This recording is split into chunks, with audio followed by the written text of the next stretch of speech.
Risk management समझने के बाद अब मैं आपको कह सकता हूँ कि आपको सब कुछ पता चल गया है ऑप्शन ट्रेडिंग के बारे में, जो कि आपके लिए जानना ज़रूरी था। ठीक है।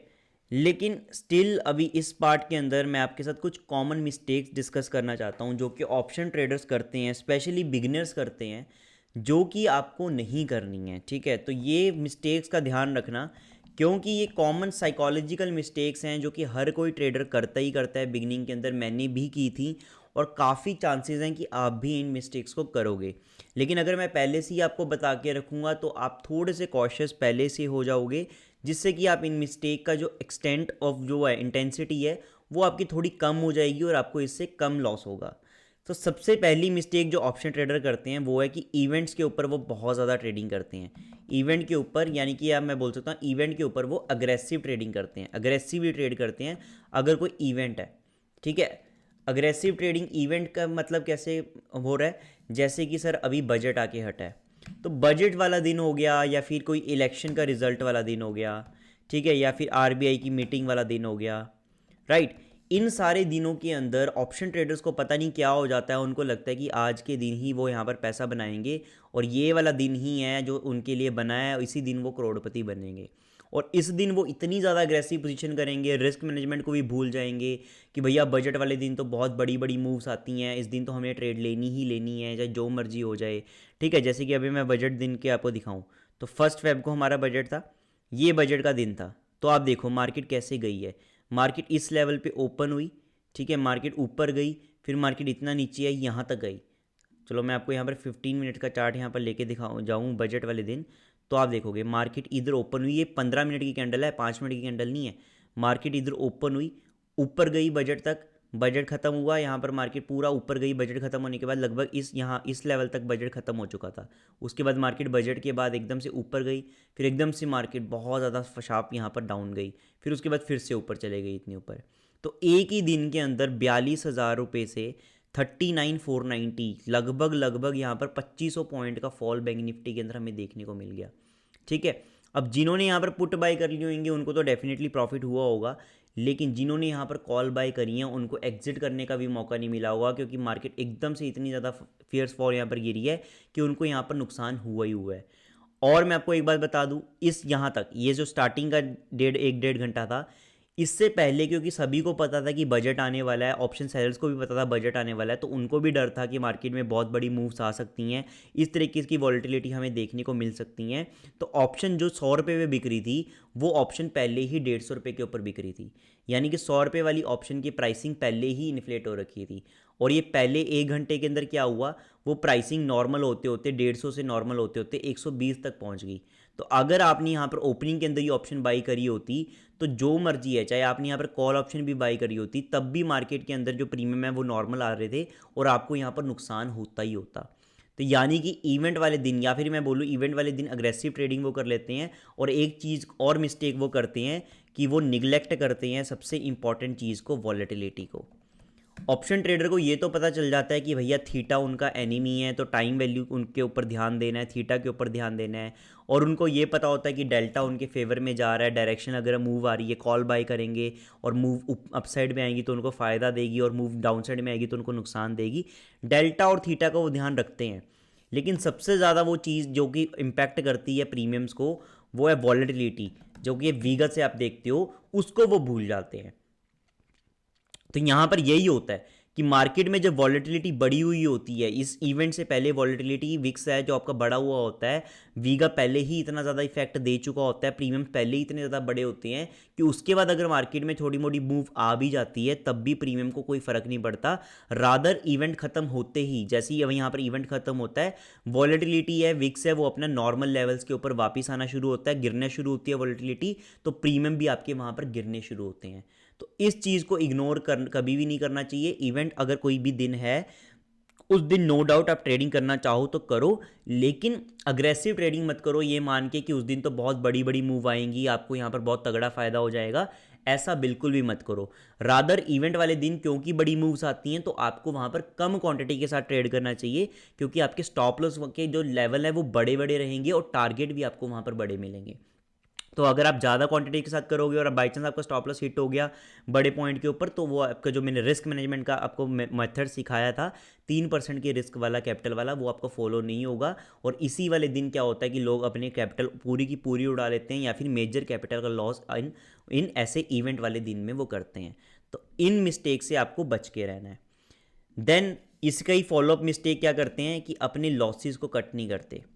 ठीक है, लॉसेस को कट वो नहीं करते हैं, लॉसेस को बढ़ने देते हैं।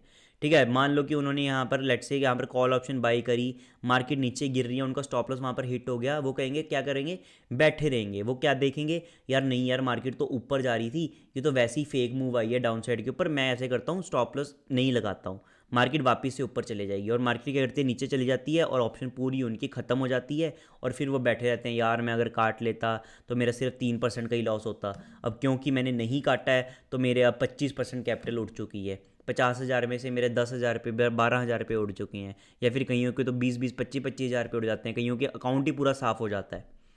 तो लॉसेस को आपको लिमिट करके रखना है, ये रूल हमेशा मान के रखना है कि कभी भी आपका 3% से ज़्यादा कैपिटल का नुकसान नहीं होना चाहिए किसी भी दिन। और जब मैं किसी भी दिन बोलता हूँ तो वहाँ पर एक और मिस्टेक लोग कर देते हैं, ओवर ट्रेडिंग की।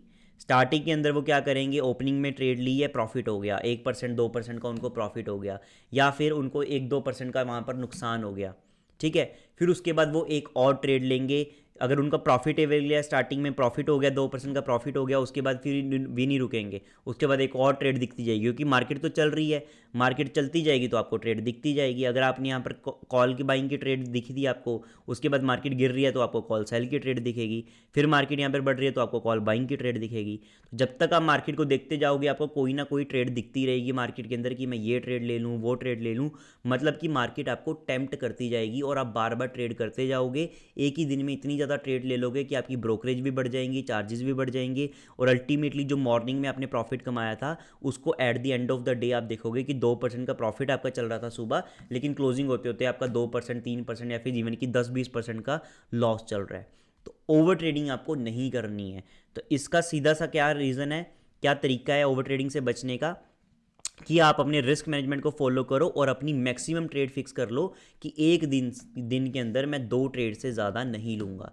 तो अगर मेरा पहली ट्रेड के अंदर अगर मेरा 3% का मैक्सिमम रिस्क है एक दिन का, और मेरा पहली ट्रेड के अंदर 2% का रिस्क मेट हो गया, 2% मेरे अकाउंट का लॉस हो गया है, तो अब मेरे पास इस दिन के लिए सिर्फ 1% का रिस्क और बचा है, वो मैं सेकेंड ट्रेड में लेके देख लूँगा। अगर वहाँ से मैं प्रॉफिटेबल होता हूँ वेल एंड गुड, अदरवाइज मैं तीसरी ट्रेड यहाँ पर अब नहीं लूँगा। ठीक है, तीसरी ट्रेड मुझे अब नहीं लेनी है, बस मुझे अपने सिस्टम क्लोज कर देना है। नेक्स्ट डे आऊँगा, नेक्स्ट डे देखूंगा कि मार्केट कैसी चल रही है एंड फिर मैं वहाँ पर ट्रेड करूँगा। तो ओवर ट्रेडिंग से बचना बहुत ज़्यादा इंपॉर्टेंट है, क्योंकि एक ही दिन में ना तो आप करोड़पति बनने वाले हो, ना ही एक दिन में आपको ट्रेडिंग की जर्नी के अंदर कुछ सक्सेस मिलने वाली है। ये लॉन्ग टर्म प्रोसेस है, तो लॉन्ग टर्म की तरह देखो। लेकिन हाँ, अगर आप ओवर ट्रेडिंग करोगे तो एक ही दिन के अंदर आपका ट्रेडिंग करियर ख़त्म हो सकता है, आप 100% कैपिटल अपनी खो सकते हो। तो ये बहुत ही सीरियस मिस्टेक है जो लोग करते हैं, तो इससे आपको बच के रहना है। देन एक सबसे बड़ी यहाँ पर जो मिस्टेक आती है वो आती है रिवेंज ट्रेडिंग। रिवेंज ट्रेडिंग कैसे आती है, उन्होंने लेट से यहाँ पर कॉल बाई करी, मार्केट यहाँ पर नीचे गिर जाना शुरू हुई, और कॉल के अंदर क्या होगा, डेफिनेटली उनका लॉस होगा, तो कॉल के अंदर उनका स्टॉप लॉस मान लो हिट हो गया और उन्होंने यहाँ पर अपने लॉस को कट कर दिया। तो एक मिस्टेक से तो वो बच गए कि उन्होंने लॉस को अपना बढ़ना नहीं दिया, अपने रिस्क के हिसाब से लॉस को कट कर दिया। अब रिवेंज ट्रेडिंग के अंदर क्या कर देंगे, उन्होंने मान लो इधर 41,200 की कॉल बाई करी थी, अब वो ये कहेंगे यार मुझे इस कॉल के अंदर लॉस हुआ है ना, इसी कॉल के अंदर वो प्रॉफिट बनाने की कोशिश करेंगे कि अगर वो कॉल अब 100 रुपये से वापस गिर के उनका 80 रुपये पे स्टॉप लॉस हिट हो गया और ये कॉल अब गिर के 60 रुपये पे पहुंच गई या फिर 40 रुपये पे पहुंच गई, वो बंदा क्या करेगा, ये वाली कॉल वापस से बाई कर लेगा, 40 रुपये की बाई कर लेगा, ये सोच के कि भैया ये कॉल मैंने 100 पे बाई करी थी, 80 पे काटी है, अब ये 40 पे चल रही है, अब मैं खरीद लेता हूँ क्योंकि ये कॉल बहुत ज़्यादा सस्ती हो चुकी है, मार्केट जब वापस से ऊपर बढ़ेगी तो मैं 40 की अगर ये 60 भी हुई है तो मेरा लॉस वहाँ पर रिकवर हो जाएगा।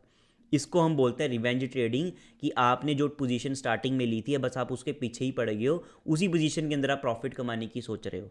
इससे बेटर ये था कि कॉल बाय करने से अच्छा, मार्केट यहाँ पर गिर रही थी, आप यहाँ पर पुट बाय कर लेते और ट्रेंड की डायरेक्शन के अंदर ट्रेड लेके प्रॉफिट करते। तो रिवेंज ट्रेडिंग कभी भी मत करो, उसको भूल जाओ, जो स्टॉप लॉस हिट हो गया है। अब मार्केट को फ्रेश तरीके से देखो कि मार्केट आपको क्या कह रही है। कॉल बाई कर ली है, उसमें लॉस हिट हो गया तो कॉल के पीछे ही मत पड़ जाओ। पुट बाई कर ली है, पुट में लॉस हो गया तो उसी के पीछे मत पड़ जाओ। मैक्सिमम ट्रेड दो ही देनी है एक दिन में, वो याद रखो, और जो डायरेक्शन मार्केट आपको दिखा रही है उस हिसाब से ट्रेड करो। रिवेंज ट्रेडिंग मत करो कि अगर किसी कॉल के अंदर किसी पुट के अंदर लॉस हो गया है तो उसी से मैं प्रॉफिट रिकवर करूंगा और इसमें करके ही रहूँगा। ईगो के ऊपर मत लो, क्योंकि यहाँ पर किसी को आपकी ईगो की नहीं पड़ी है, और मार्केट की ईगो सबसे बड़ी है। मार्केट आपको आपकी, मैं बोलना नहीं चाहता, मार्केट आपको आपकी औकात दिखा देगी और आपकी कैपिटल पूरी की पूरी ले जाएगी अगर आप सही तरीके से यहाँ पर ट्रेडिंग नहीं करोगे कि प्रॉपर बिजनेस है। जुआरियों को मार्केट जुआरी की तरह ही देखती है और उसको घर का ना घाट का छोड़ती है, ठीक है, ना घर का छोड़ेगी ना घाट का छोड़ेगी। तो प्रॉपर तरीके से ट्रेडिंग करो, इसको सीरियस बिजनेस की तरह देखो। रिवेंज ट्रेडिंग करने से बचना ही बचना है, इसको अवॉइड करो और मैक्सिमम 2 ट्रेड ही लो, उससे ज़्यादा मत लो, ताकि आप रिवेंज ट्रेडिंग से बच जाओ। देन एक सबसे बड़ी ट्रेड ऑप्शन ट्रेडर क्या करते हैं, ओटीएम ऑप्शंस बाई करते रहते हैं। ओटीएम ऑप्शंस के अंदर बाइंग बहुत ज़्यादा वो करते हैं और अल्टीमेटली क्या होता है, ये ऑप्शंस ज़ीरो हो जाती हैं। तो ओटीएम ऑप्शन के अंदर बाइंग करने से बचो, हीरो ज़ीरो ऑप्शन से को बाई करने से बचो। थोड़ी सी कैपिटल से कर रहे हो, आधी % कैपिटल लगा ली, 1% कैपिटल लगा ली, मान लो 50,000 की कैपिटल है आपके पास, 500 रुपये की चलो एक ऑप्शन आपने बाई कर ली एक्सपायरी के बिल्कुल पास पहुंच के, 2:30 बजे के आसपास पहुंच के, 3 बजे के पास पहुंच के, जो कि मार्केट के स्पॉट की स्ट्राइक प्राइस के बिल्कुल पास है, जिसका चांस है कि वो इन द मनी जा सकती है। वहाँ पर आपने थोड़ा सा 1-1.5% का रिस्क लिया है, वो भी अपने ओवरऑल रिस्क के लिमिट के अंदर लिया है, और उस दिन आप प्रॉफिटेबल थे तब आपने लिए तो चलता है। Otherwise 99% of time OTM option आपको नुकसान देगी और आपको इसको कभी भी बाई नहीं करना है, इसको बाई करने से बचो। मैंने आपको प्रैक्टिकल एप्लीकेशन ऑफ ग्रीक्स वाले सेशन के अंदर भी बताया था कि इन ऑप्शंस को आपको बाई नहीं करना है, इसके अंदर आपका नुकसान ही नुकसान है, चाहे वीगा की बात हो, चाहे थीटा की बात हो, चाहे वहाँ पर डेल्टा की बात हो, सारी जगह आपको नुकसान मिल रहा है।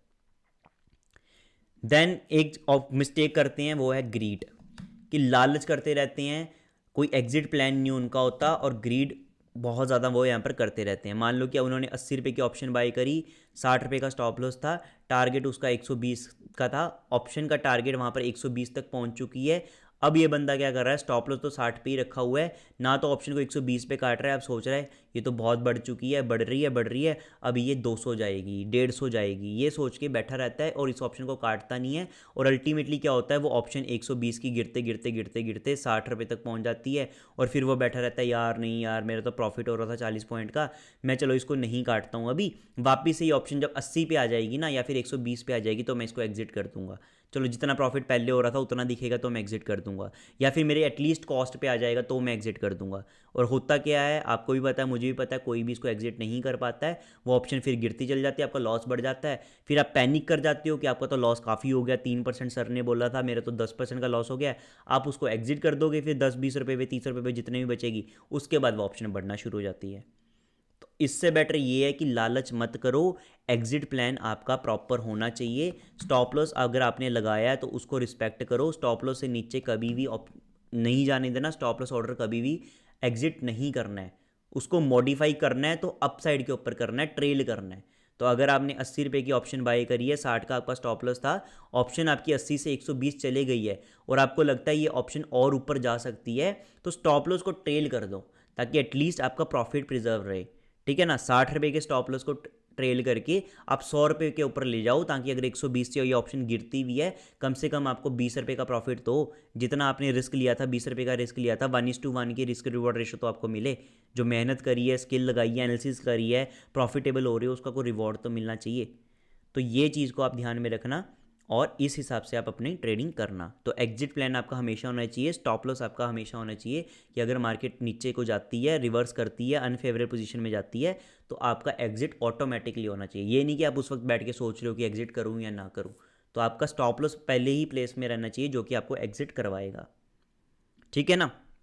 एंड फियर, लास्ट ये जो मिस्टेक मैं आपके साथ डिस्कस करना चाहता हूँ कि फियर, डर के ऊपर वो लगे रहते हैं। वो डर क्या रहता है, 80 रुपये की ऑप्शन बाय करिए, 60 रुपये पे स्टॉप लॉस है, ऑप्शन 80 रुपये पे चल रही है, कभी 90 पहुँचती है, कभी 70 पहुँचती है, उनकी हार्ट बीट यहाँ पर बढ़ने लग जाती है, यार ऑप्शन 90 जा रही है, 70 जा रही है, मेरा स्टॉप लॉस ना हिट हो जाए, पता नहीं टारगेट हिट होगा या नहीं होगा, मैं क्या करूँ क्या करूँ।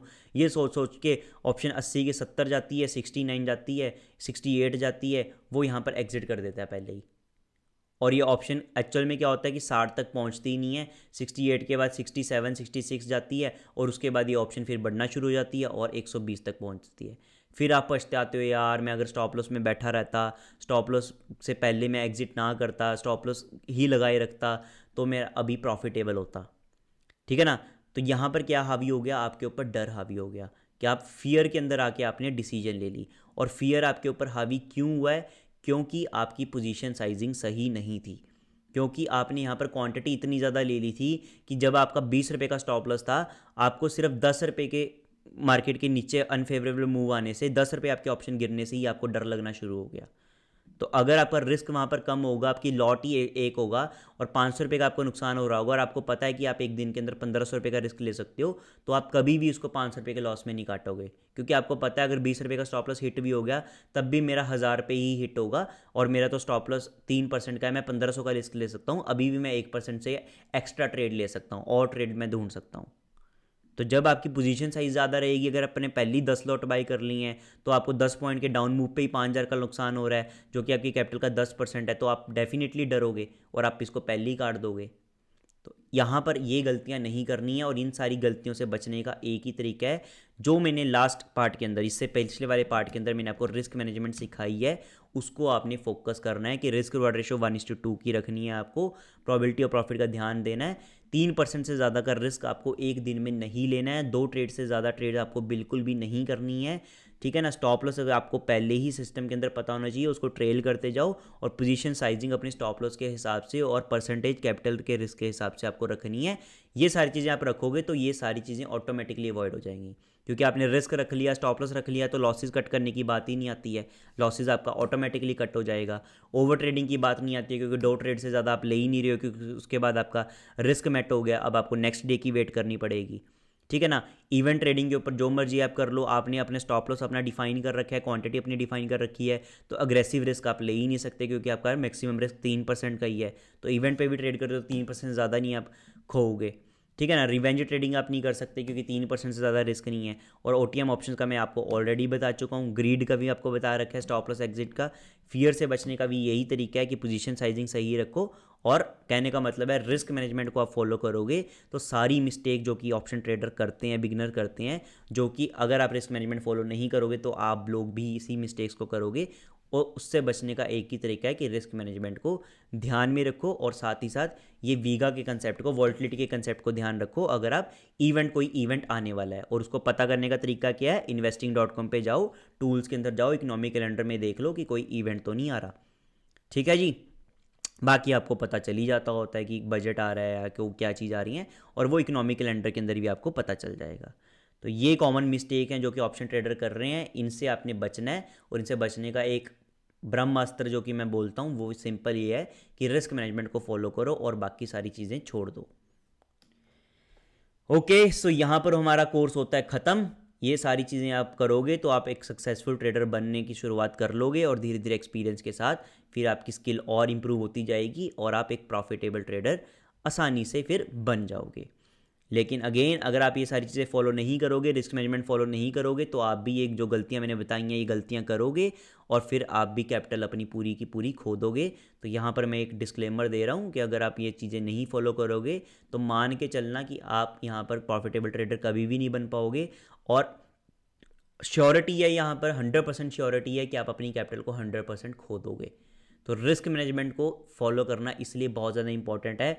मैं पिछले लगभग 1 घंटे से इसके ऊपर फोकस करता हुआ आ रहा हूँ, आप सुनते हुए आ रहे हो, तो इसको ज़रूर ध्यान में रखो, क्योंकि एनालिसिस एक तरफ, आपकी स्किल एक तरफ, आपका जितना मर्जी सॉफ्टवेयर है, जितनी मर्जी कैपिटल है, वो सारी एक तरफ, और रिस्क मैनेजमेंट उन सभी का बाप है, एक तरह से बोल लो, उन सभी का सब बड़ा पहाड़ है, जिसको कि आपने बस इसके ऊपर फोकस कर लिया, रिस्क के ऊपर फोकस कर लिया, रिस्क को कंट्रोल कर लिया, रिस्क को मैनेज कर लिया, तो बस आप यहाँ पर डेफिनेटली फिर आपको प्रॉफिटेबल ट्रेडर होने से कोई नहीं रोक सकता, चाहे आपकी एनालिसिस 0 लेवल की है। So with this note I am closing this course now. Next part के अंदर मैं आपको थोड़ा सा अपनी जर्नी के बारे में बता दूंगा, ताकि आपको और मोटिवेशन सी मिल सके और फिर हम इस कोर्स को ख़त्म करेंगे।